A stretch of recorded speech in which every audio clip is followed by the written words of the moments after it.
Assalamualaikum warahmatullahi wabarakatuh. Ibu dan Bapak dimanapun berada, kita teruskan kembali pelajaran buku hijau kita, pelajaran tajwid, halaman ke-14, pasal ke-5. Ini bahasan kita membahas tentang hukum nun mati atau tanwin. Nun mati atau tanwin dari segi bagan. Bagan itu apa ya? Pembagian kayak saya nikah sama si Umi punya anak 4 gitulah kayak gitu ya. Nah ini hukum nun mati atau tanwin dibagi 4 tuh ya. Ada idhar, ini ada idhar, ada ikhfa, ada iklab, ada idgham.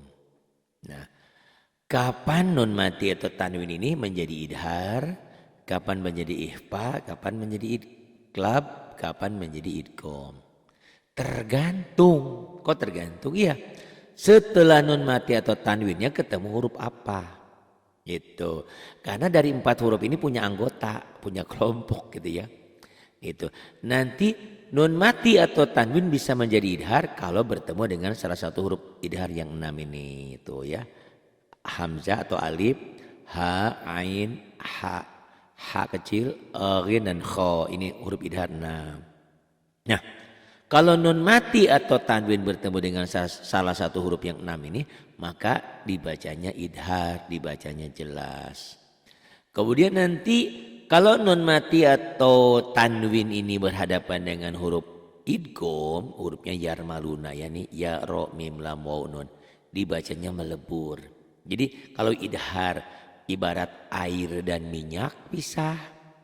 Kalau idgham itu ibarat air dengan air, minyak dengan minyak. Air putih dicampur sirup merah, ya berubah merah. Air putih dicampur sirup yang warna oranye, kuning, ya berubah gitu, jadi berubah. Sementara kalau idhar tetap, walaupun air, ada minyak, satu tempat, misah gitu. Nah itu idhar. Nah yang berikutnya, kalau idhar dan idgham itu bertolak belakang, idhar mah ibarat minyak dan air, walaupun nyatu tidak pernah nyatu. Sementara kalau idgham itu melebur jadi nyatu gitu, jadi satu hati. Nah, yang berikutnya ada ikhfa dan iklab. Kalau ikhfa bunyi nun mati itu kan n, kalau dilatenkan n-nya jadi eng, jadi bindeng, jadi samar. Kalau iklab n-nya jadi jadi mim, tapi juga tetap ada eng-nya juga, ada gunahnya juga. Nah, ini ya membaca bagan. Jadi nah, bagan ini seperti ini. Nun mati atau tanwin tergantung ketemunya apa tuh ya. Ini cara membaca bagan, bisa jadi idhar kalau ketemu huruf 6, salah satu huruf yang 6 ini. Bisa hamzah, alif atau hamzah ya. Kenapa alif atau hamzah nanti ceritanya ya. Ada ha, ada ain, ada ha, ada ghin, ada kho. Nah ini digabungkan dengan dikumpulkan dalam satu kata akhi haka ilman jazahu ghairu khosir. Itu kalau digabungkan. Ini contohnya. Min ummatin ajalaha. Tuh nanti contoh-contoh ini akan dibahas di penjelasan ya. Cuman ini kolom contoh, ada yan auna min ghillin min khair, ini kolom contoh gitu ya. Ini kapan nun mati atau tanwin ini akan menjadi dibaca jelas idhar kalau ketemu salah satu huruf yang 6 ini. Ini dikumpulkan dalam satu kata, satu bait. Ini contohnya. Begitupun nun mati atau tanwin n-nya jadi berubah jadi ada g-nya, ng jadi eng kalau ketemu salah satu huruf ikhfa yang 15 ini itu ya. Huruf ikhfa 15. Ada dal, ada sod, ada dal, ada sa, ada kaf, ada jim, ada shin, ada kop, ada sin, ada dal, ada to, ada za, ada fa, ada ta dan do. Ada zo. Itu ya, terkumpul dalam ini. Sibdasana kam jahdasan sudqad sama don tayyiba sid fitukan do zolima. Itu lagi dulu di madrasah ya, kita diajarin kayak gitu. Nah ini kolom contohnya. Al solatihim Fal yanzur indallah maksudnya ini contoh. Nah kita bahas ya nanti contohnya satu persatu. Begitupun kalau nun mati atau tanwin bertemu dengan salah satu bukan salah satu dengan huruf ba saja karena iklab itu cuma satu ba. Nah ini contohnya, ini hurufnya iklab itu cuma satu ba doang. Ini ya, nah, ba doang. Contohnya ini samiun jadi samium basir, yan bagi yam bagi min jadi mim. Nanti ya penjelasan secara perlahannya. Begitupun nun mati atau tanwin bisa menjadi melebur. Kalau idhar kayak ibarat tadi minyak dan air walaupun nyatu misah. Kalau ini melebur ibarat air putih dengan sirup atau dengan teh nyampur jadi gabung. Nah ini idgham. Ibarat seperti itu ya. Ini hurufnya yarmaluna nih ya ra mim lam waw nun. Nanti idgham dibagi dua. Ada idgham bigunah disertai dengan dengung. Ada idgham bila gunnah. Bigunah hurufnya 4, ya nun mim waw bila gunnah lam ra. Contohnya ke sini itu ya. Waman yabtagi lana dua. Ini contoh-contoh idgham bigunah. Ini contoh-contoh idgham bila gunnah yubayyin lana min ra mim. Oh cepet amat Pak Ari. Nanti dijelaskan. Jadi dalam membaca bagan yang penting tahu bahwa hukum nun mati atau tanwin itu dibagi 4. Nah, kapan jadi idhar, kapan jadi ikhfa, kapan jadi iklab, kapan jadi idgham? Tergantung. Oh tergantung. Iya. Tergantung setelah nun mati atau tanwin itu ketemu huruf mana. Kalau ketemu huruf idhar jadi jelas. Kalau bertemu salah satu huruf ikhfa yang 15 jadi ang. Kalau ketemu huruf ba doang, iklab kan cuma satu ba. N-nya jadi M tapi ada gunnahnya. Kemudian nun mati atau tanwin ketemu idgham. Salah satu huruf idgham yang 6 ini melebur. Kinti membaca bagan. Nah, tentu ibu dan bapak penasaran. Ya, kita jelaskan ya satu demi satu. Di halaman 15, nah kita akan membahas tentang hukum nun mati atau tanwin. Kalau tadi kan membaca bagan, skema pembagiannya secara umum ya, secara umum gambaran umum bahwa hukum nun mati atau tanwin itu dibagi 4 cara baca. Nah, ini kita memasuki penjelasannya. Nah, nun mati dan tanwin bila bertemu atau menghadapi atau diiringi dengan huruf hijaiyah mempunyai 4 hukum. Yang pertama idhar. Apa itu idhar? Disebut juga ini idhar halki. Kapan terjadi idhar? Apabila nun mati atau tanwin. Nun mati ini ya, ini nun mati. Tanwin ini ya. Ini nun mati. Nah, nun mati atau tanwin. Pertanyaannya, siapa yang bertemu? Tergantung apa nun mati, apa tanwin. Cuman kalau tanwin itu salah satu dari yang 3 ini. Salah satu dari yang 3 ya. Salah satu dari yang 3 ini. Bisa patah 2, bisa kasroh 2, bisa domah 2. Ini tanwin ya. Jadi yang menjadi permasalahan di sini yang akan kita bahas, yang ketemu itu nun mati atau tanwin gitu ya. Nah, apabila nun mati atau tanwin bertemu dengan salah satu huruf idhar, maka dibacanya jelas. Berbunyi N dengan tidak memakai gunnah, tidak ada dengung ke hidung. Kapan? Yaitu apabila nun mati atau tanwin tersebut bertemu dengan salah satu huruf idhar. Nah mungkin muncul pertanyaan, kenapa disebut idhar halki? Karena huruf tersebut adalah huruf halki. Huruf-huruf yang keluar dari halak atau dari tenggorokan. Nah huruf idhar ini ada 6. Nah ini adalah huruf idhar yang 6 itu. Nih ya, huruf idhar yang 6. Ahaho agoha. Populer.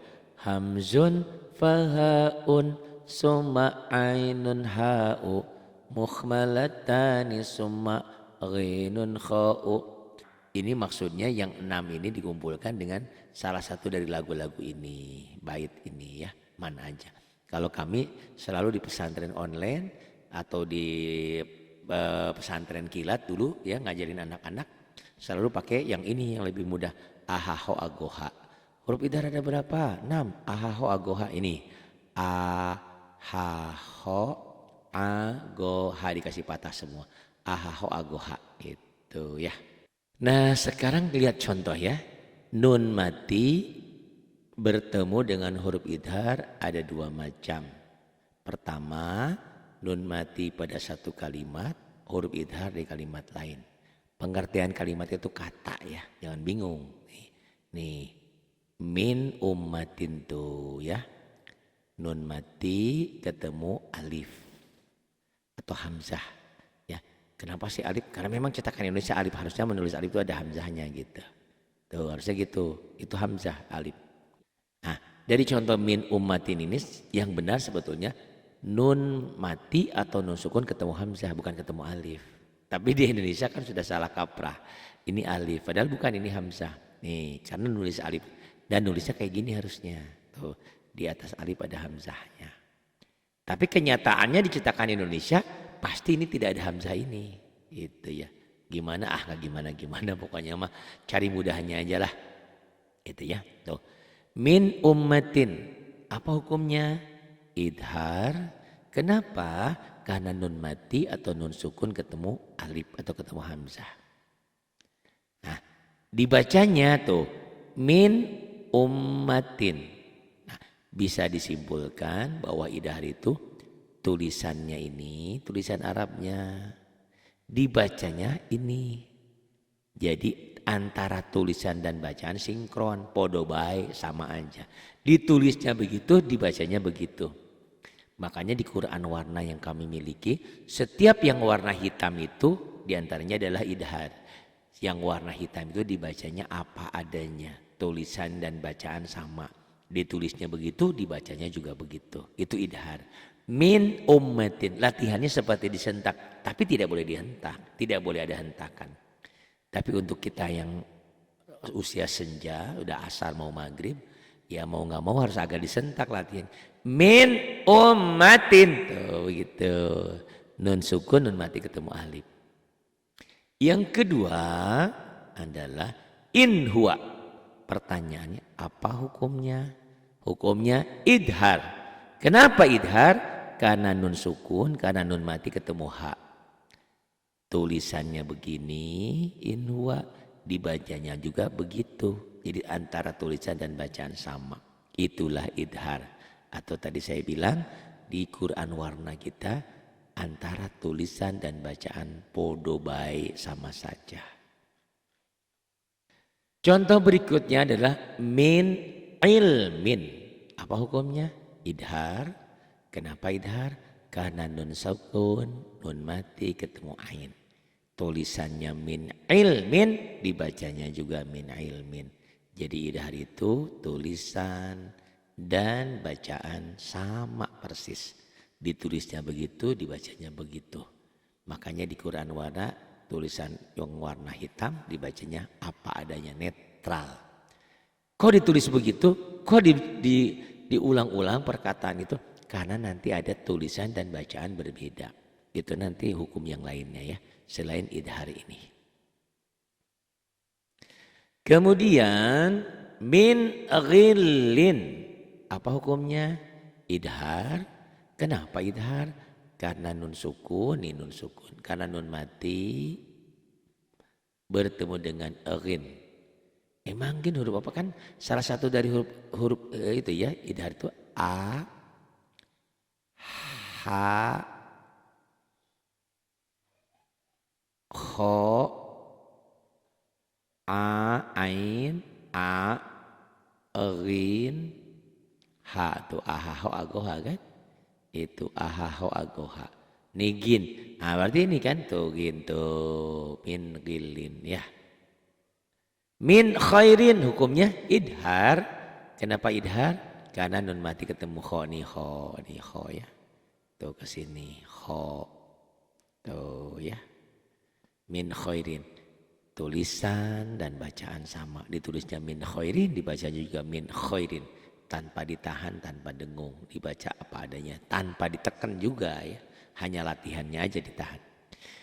Min hasanatin, apa hukumnya? Idhar. Kenapa idhar? Karena nun mati ketemu ha, tuh ha ya, ahaho ini ha, tuh ke sini ya ha. Tuh ya. Min hasanatin. Kemudian yang B atau kedua nun mati. Bagian kedua atau B adalah nun mati dan huruf idhar bertemu dalam satu kalimat. Pengertian satu kalimat jangan diartikan satu kalimat bahasa Indonesia ya. Kalau satu kalimat bahasa Indonesia kan, saya pergi ke pasar itu satu kalimat.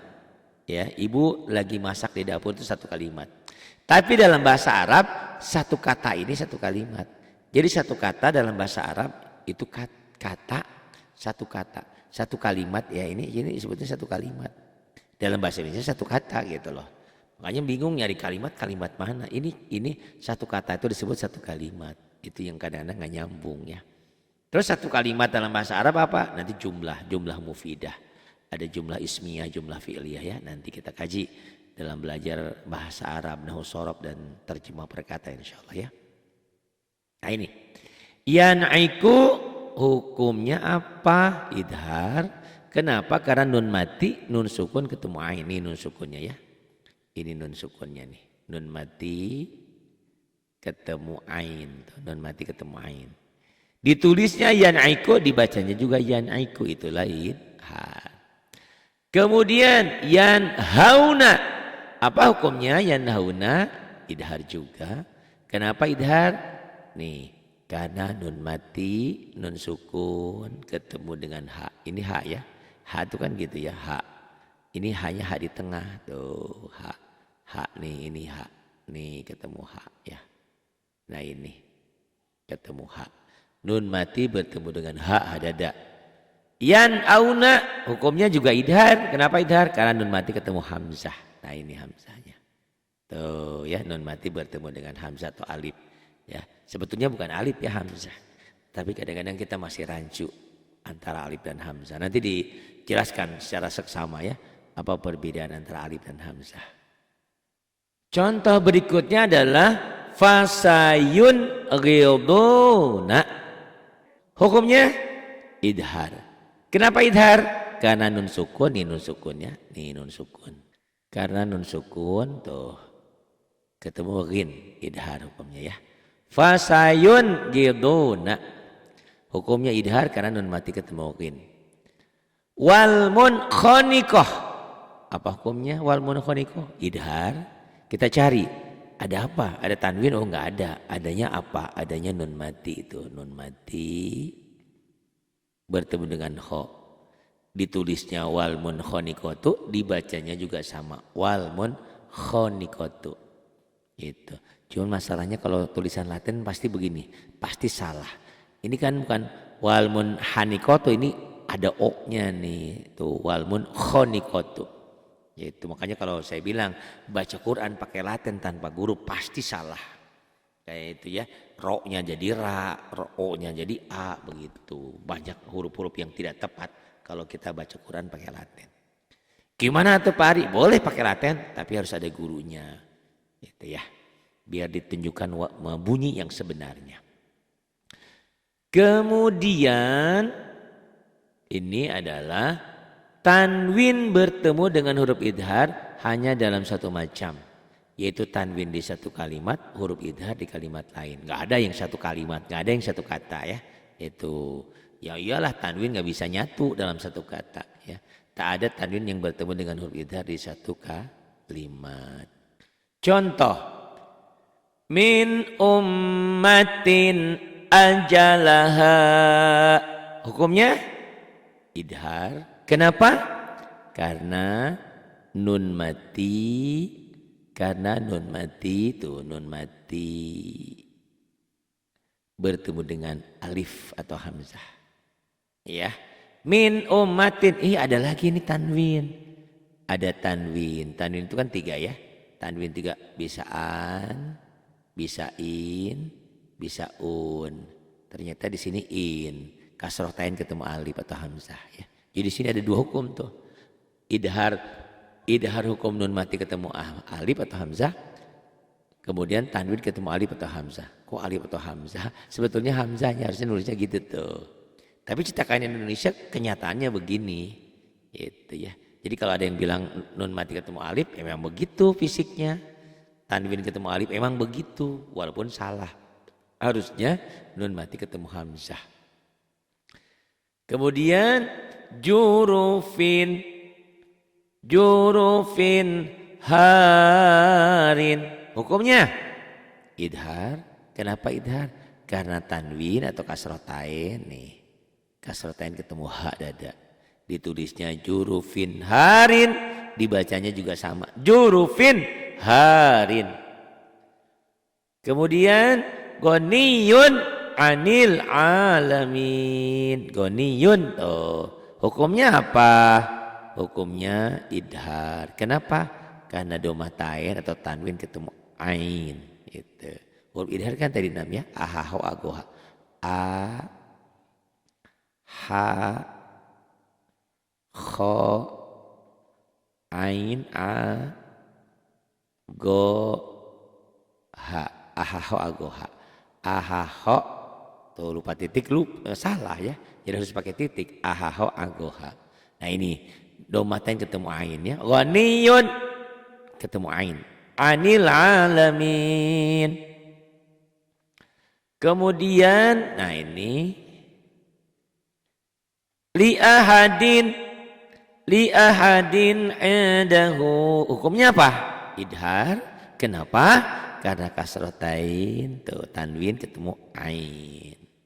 Tulisannya begini, dibacanya juga sama. Li ahadin indahu. Dihentikan. Li ahadin indah. Itu. Bisa ditarik kesimpulan. Sementara yang namanya idhar, tulisan dan bacaan sama. Ditulisnya begitu, dibacanya juga begitu. Atau di Quran warna kita, warnanya hitam. Setiap yang warna hitam dibaca netral, dibaca apa adanya, tanpa panjang, tanpa dengung, tanpa guna, tanpa ikhfa, tanpa ditahan, tanpa samar, tanpa melebur ya. Itulah idhar. Contoh berikutnya alimun hakim. Pertanyaannya, apa hukumnya dan apa alasannya? Hukumnya adalah idhar. Kenapa idhar? Apa alasannya? Karena domatain, tuh tanwin, domatain ketemu ha. Tulisannya begini, dibacanya begini. Itulah idhar. Alimun hakim. Kemudian azizun ghafur. Hukumnya idhar. Kenapa? Karena domatain ketemu ghin. Maghfiratun khair. Itu juga idhar. Kenapa idhar? Karena domatain bertemu dengan kha. Ditulisnya begini, dibacanya sama. Maghfiratun. Tuh cuman Latin begitu tuh, maghfiratun. Jangan, ini jadi ganti dia o. Maghfiratun. Kha ganti o. Khairun. Khair dihentikan. Ini jadi O, A-nya jadi O kalau dibaca ya. Kalau Latin memang begini, A. Padahal salah. Maghfiratun khairun atau khair. Kemudian dzarratin khaira. Hukumnya idhar. Kenapa? Karena tanwin atau kasroh di bawah, kasroh 2 ketemu dengan kho, hukumnya idhar. Tulisannya begini, dibacanya begitu juga. Tulisan dan bacaan dibaca sama. Itulah yang dikatakan idhar atau idhar halki. Ketemu huruf-huruf tenggorokan. Nah, keterangan cara membaca idhar pada nun mati atau tanwin ini cukuplah dibaca terang berbunyi N. Tidak usah ditekan dan tidak usah disentak. Pak Haris suka disentak, itu mah untuk pemula yang sudah umur ya, sudah kayak kita. Untuk membedakan mana idhar, mana idgham, mana ikhfa, mana iqlab. Sebetulnya tidak boleh dihentak. Itu dulu ya idhar. Bagian pertama hukum nun mati atau tanwin. Nanti kita teruskan dengan bagian keduanya idgham.